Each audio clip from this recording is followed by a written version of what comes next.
Alright, in this video we're going to talk about computing least common multiples. In a previous video we talked about computing greatest common factors or greatest common divisors or highest common factors. In this video we're going to talk about least common multiples, and we're going to use very similar techniques for doing that. Now first off, what is a least common multiple? It's a number that both of these numbers can go into, and it's the smallest possible. Okay, so for example, 80 is a candidate. It's a common multiple because 8 goes into 80 and 10 goes into 80. The thing is that it's not the least common multiple. That's not the smallest number that these two numbers can go into. And so when we want to compute the least common multiple, we want to find that smallest value that these both go into. So I'm going to do this problem two different ways, and the first way is very inefficient. And the way we do that is I'm just going to start writing down multiples of 8. So 8 times 1 is 8, and then I ask, does 10 go into 8? No, it does not, so I move on. 8 times 2, the next multiple of 8, is 16. Does 10 evenly go into 16? No, it does not, so I go to the next one. 8 times 3. 8 times 3 is 24. Does 10 evenly go into 24? No, it does not. So I go to the next one. 8 times 4. The next addition of 8 would be 32. 10 does not evenly go into 32. And so I move on, and I get 40. 8 times 5 is 40. Does 10 go into 40? Yes, it does. And so that's our least common multiple. So you might see the problem with this process. If you have very large numbers, or if you have very complicated numbers, this process might take a while just to go through each of these individual multiples until you hit the right one. All right. Now we could have done it with 10. Does 8 go into 10? No, it does not. So we get the next multiple of 10, which is 20. 8 does not go into 20. 8 does not go into 30, but 8 does go into 40, and so we get the same result. So if this way makes sense to you, that's fine, but just understand that this probably is not the most efficient way to go about these types of problems. And so I'm going to use this idea of upside down division that I used in my greatest common divisor video. So what I want to do is I want to start breaking down these numbers in terms of their prime components, in terms of their prime factors. And the first number that I can think of that's prime that goes into 8 is 2. And when I divide 2 into 8, I get 4. Now 4 is not prime, so I continue this process. 2 goes into 4 twice, and I end with a prime number, and so I know I'm done with the number 8. Now, one of the prime numbers that goes into 10 is 2. It does so 5 times. And 5 is prime, so I stop right there. So, this, if you watch the greatest common divisor video, this is very, very similar to what we've done, in that we're going to look at what do these have in common. They have a factor of 2 in common, so I'm going to write that right there. Okay?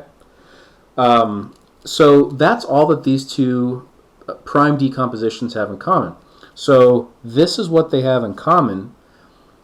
If we were doing the greatest common divisor, I would stop right here and say that number is 2, but what I'm going to do is now multiply by the leftovers. So there's a 2 left over, there's a 2 left over, and there is a 5 left over. So this first group, which happens to have just one element, just one number in it, this is what they have in common, and then I finish it off by multiplying by what's left over. And let's see what we get. 2 times 2 is 4, times 2 is 8, times 5 is 40. So I do get the same result that I got through this process.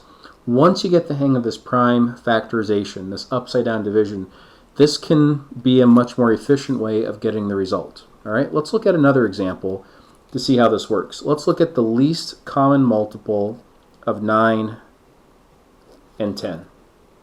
All right, neither of those is prime. So let's start doing our prime decomposition. 3 is a prime number that goes into 9. It does so 3 times. 3 is prime, so I stop. We've already done the prime decomposition for 10. It looks like this. All right. Now when I look here, there's nothing in common. These don't share any common factors, so there's none that I can cross off and group together. So all that I have with is 2 times 3 times 3 times 5. This is going to be my least common multiple. 2 times 3 is 6, times 3 is 18, times 5 is 90. Now you'll notice here that the least common multiple in this case is the product of these two numbers. All right? Now that's not always the case. Again, remember, up here we had a common multiple was the product. 8 times 10 was 80. Both of these numbers do evenly go into 80, but that was not the least common multiple. 40 is the smallest number that both of these evenly divide into.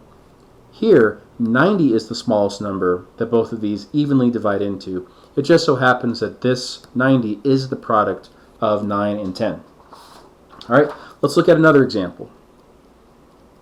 Now we can probably guess, or not guess, but compute what the answer is going to be. The answer here is excuse me, going to be 24. Why is it 24?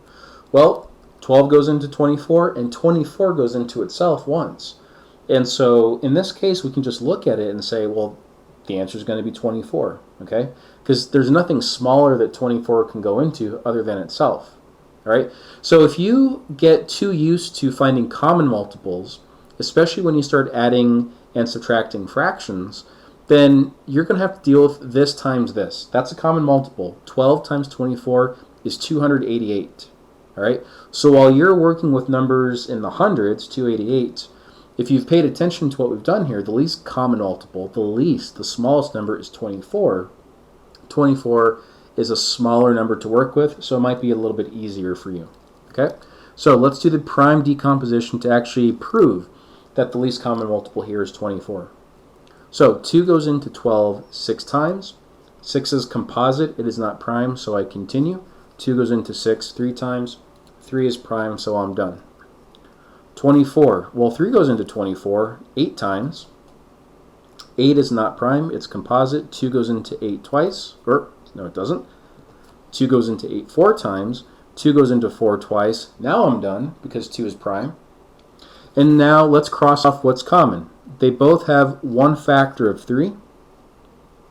I'll cross that out. They both have a common factor of 2. So I only need to account for that once. And they have another factor of 2 right here. So this is what they have in common.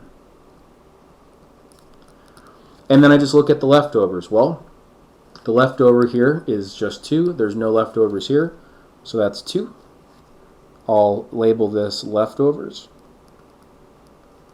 And so let's see what we have here. 3 times 2 is 6, times 2 is 12, times 2 is what we guessed it was going to be all along.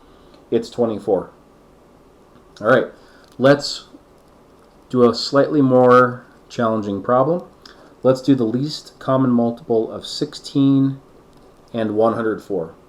All right, let's break down 16. 2 goes into 16 8 times. 2 goes into 8 4 times. 2 goes into 4 twice. All right, let's break down 104. 2 goes into 104. Let's see, that's 52 times. 2 goes into 52 26 times. 2 goes into 26 13 times. And 13 happens to be a prime number, so we stop right there. All right, let's see what factors, what prime factors these two numbers have in common. They both have 2. They both have another 2. They both have another 2. And that's it. So this is what is in common. I only need to account for the common ones once.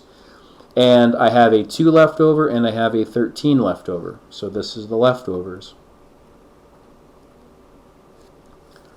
So 2 times 2 times 2 is 8, times another 2 is 16, and 16 times 13, I believe, is 208. So 208 is the smallest number that both 16 and 104 can go into. Right? So that's all well and good. The question is, what happens if we have 3 numbers? All right, so what if I wanted to compute the least common multiple of the number 12 and the number 18 and the number 28. All right, this is where listing the numbers like we did in the very first example, that's where this is going to take a long time, because I'll tell you what, the answer is in the hundreds. It's around 250. So if you're going to sit there and try to think what is the smallest number that all three of these numbers go into, you're going to be there for a long time listing those numbers. Also, if you were to multiply all three of these numbers, 12 times 18 times 28, I have no idea what that is, but it's quite large. It's too big. It's a common multiple of those three, but it's not the least common multiple. So we want to be efficient. We want the smallest number to work with. So let's get to it. I need to do my prime factorization of 12. 2 goes into 12 6 times. 2 goes into 6 3 times. 3 is prime, so I'm done. All right. I need to do the prime factorization of 18.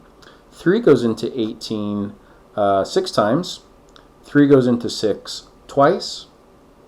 2 is prime, so I'm done. Notice I could have started this with a 2, right? It's the same list of numbers. It doesn't matter what order you do these in, as long as they're prime. And as long as you only stop when you get a prime number at the end. All right, let's look at 28. 2 goes into 28 14 times. 2 goes into 14 7 times. And now I'm done. Okay, so the process of finding the least common multiple of 3, or this works for 4 or 5 or 10 numbers, it's a little bit different. So what I'm going to do, it's not different, it's the same, but it's more involved because we have more things to keep track of. So what you do is you look for the smallest prime number that you have in all of these lists, and that in this problem is 2. And you ask yourself, which has the most 2's? This has 2 2's. This has 1 2. This also has 2 2's. So it doesn't matter which of these groups of 2 I choose. So let's just choose these right here. That's 2 times 2. And I don't need that 2, and I don't need those 2's. All right? The next smallest prime number that I have here are the 3's. There's 1 of them here, there's 2 of them here, and there's none here. And so I'm going to choose the one that has the most 3's in it. And that's 2 of the that's 2 3's. So that's 3 times 3. So I don't need that 3. That 3 will be represented by the 2 of them right here. 5 would be the next prime number, but 5 is not in any of these, right? So that would be the last prime number that I have to deal with is 7, and 1 is the most amount of 7's that I have here. All right, so 2 times 2 is 4, times 3 is 12, times another 3 is 36, and 36 times 7, that's 42, that's 25, that's 252. So the smallest number that 12 and 18 and 28 all go into is 252. So having taught math for so long, I've seen many common mistakes that I would like for you to not make, so let's do some preventative action here. The most common thing here is when somebody asks for the least common multiple, either because they're asking for it in a problem like this, and that's the whole point of the problem, or because you are adding and subtracting fractions and trying to find common denominators. It's very often that students just get sort of lazy and they wind up multiplying these numbers together. And well, that's not incorrect. It can make your life rather complicated when you get farther along in mathematics. And so the biggest warning that I would give here is make sure if you're asked to find a least common multiple, or if you're doing something like adding and subtracting fractions, that you are finding the least common multiple. It's a wise investment of your time to go through this process right here and find the smallest number that these 2 or these 3 go into, rather than working with numbers that are very large. As a matter of fact, let's do it real quick. 12 times 18 times 28, that's 6,048. If you multiply these 3 numbers together, you're dealing with a number that's bigger than 6,000. Whereas you can just work with a number that's 252.